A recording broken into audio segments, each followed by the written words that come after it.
Alright, it's been a while since I've done one of these. Today we have broken Nintendo controller. The problem, the cable. You wind them up, eventually these wires will break, especially considering this is like 22 years old. So what do you do to fix it? Well, you can pick up one of these pieces of shit. This is one of those new third-party controllers they've been making since all the kids now are into these retro games. Anyway, so to figure out this mess, what you need to do is get a notebook out, and you're going to make a pinout of what the old controller's wires were and the new controller's wires were. I've already done this, but I can demonstrate that in a second. Be a little hard to show with one hand, but basically what you're going to do is you're going to take your multimeter and you want it to go to conductivity mode. When you do that, the multimeter will make a sound telling you that there's a circuit. Like that. I added this clip on the end. You could probably use a needle if you want and just tape it to the end. But it just makes it easier so that you can put the needle in here. And then when you do that,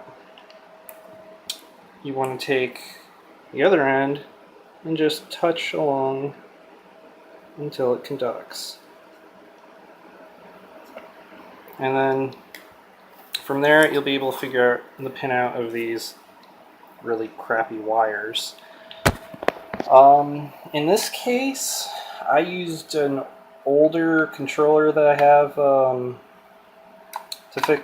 figure this one out. But if you don't have a second controller, you can just clip this end, then splice the cables and figure out from there, and just match the colors in here. That probably made more sense in my head. It's not that hard though. Okay, so here's the controller. I couldn't show the soldering. It was a pain in the ass, and I usually solder outside, well-ventilated area, and when I've done it inside, I've gotten sick a few times because of the flux fumes. But here's the general idea of what the hell I was talking about.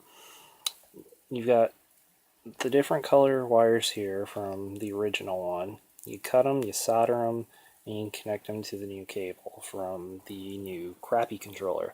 Not the easiest thing to do, I'll admit, because these new wires are like 30 gauge and these old wires are like 24 gauge, so you'll want a very thin tip on your soldering iron, so not the shitty thing you get from Radio Shack and none of those giant soldering guns.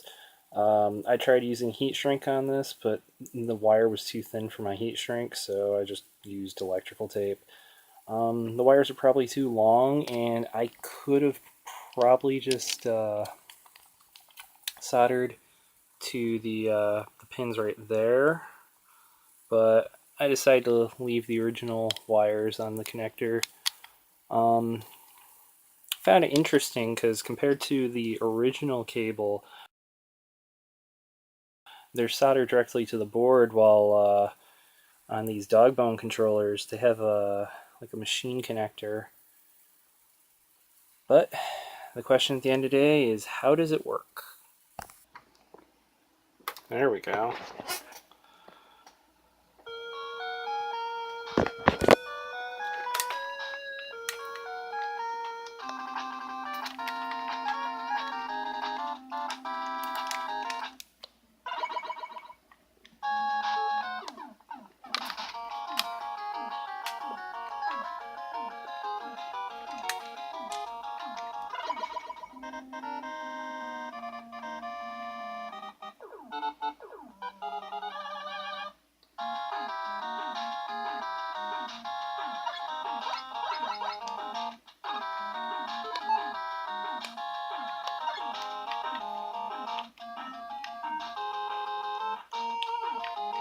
Yep, works. Couldn't do any of that before. Alright. Hopefully this